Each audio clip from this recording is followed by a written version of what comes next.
लोहे का खम्मा गर्म कराया और इससे पूछा, बता तेरा भगवान कहाँ है। प्रहलाद जी महाराज बोले, पिताजी तुम्हारा प्रश्न गलत है, तुम्हें प्रश्न ये करना चाहिए था कि बता प्रहलाद तेरा भगवान कहाँ नहीं है, क्योंकि मेरा भगवान तो सब जगह है। अच्छा, तेरा भगवान सब जगह है, तो क्या इस खम्मे में भी तेरा भगवान है? हाँ पिताजी, इस खम्मे में भी मेरा भगवान है। इतना जैसे ही प्रहलाद जी महाराज ने कहा तो देखिए, एक चींटी उस लोहे के गर्म खम्भे पर बार बार नीचे से ऊपर की ओर, ऊपर से नीचे की ओर जा रही थी।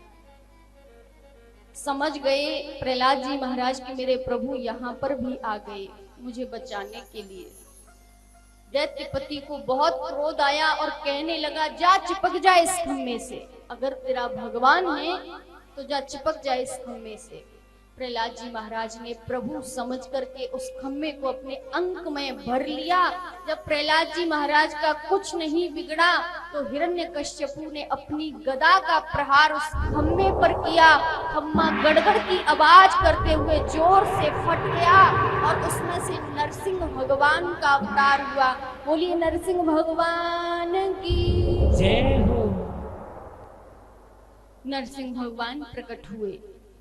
दैत्यपति बार बार प्रहार कर रहा है, गदा का प्रहार कर रहा है मेरे प्रभु पर, लेकिन मेरे प्रभु ऐसे सहन कर रहे हैं जैसे मदान्ध हाथी पर पुष्पों की वर्षा हो रही हो, ऐसे सहन कर रहे हैं। थोड़ी देर हुई, मेरे प्रभु ने एक मुक्के का प्रहार किया, हिरण्यकश्यपु जमीन पर लेट गया और उसे पकड़ करके बीच दरवाजे पर लेकर के आए और अपनी जंघाओं पर लेटा लिया और अपने तीखे नाखूनों से हिरण्यकश्यपु के हृदय को विदीर्ण कर दिया, उसकी अंतड़ियों को निकाल लिया और हिरण्यकश्यपु का सूक्ष्म तेज मेरे गोविंद के चिन्मय स्वरूप में विलीन हो गया। बोलिए गोविंद भगवान की जय हो। लेकिन अभी भी क्रोध शांत नहीं हो रहा है भगवान का। सभी देवताओं ने मिलकर के माता लक्ष्मी को भेजा कि देवी तुम ही जाओ, भगवान के क्रोध को शांत करो। जैसे ही माता लक्ष्मी आई तो उनका विकराल रूप देख करके डर गई, वापस लौट गई कि महाराज हमारे बस की बात नहीं, वो तो बब्बर शेर बने बैठे हैं, हमारे बस की बात नहीं।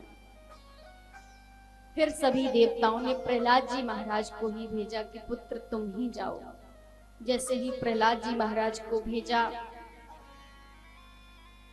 बिठा लिया अपनी गोद में नरसिंह भगवान ने और अपनी जिब्बियां निकाल करके चाटना प्रारंभ कर दिया। प्रहलाद जी महाराज के मस्तक को चाटना प्रारंभ कर दिया और कहने लगे, पुत्र मुझे क्षमा कर देना, गिर से गिरायो हाय समुद्र में बहाए दियो, कसरे ना ही राखी कोई खल में सताने में, खम्भ से बंधायो जाए अग्नि में जलाए दियो, कष्ट बड़ो पायो मम एक नाम गाने में।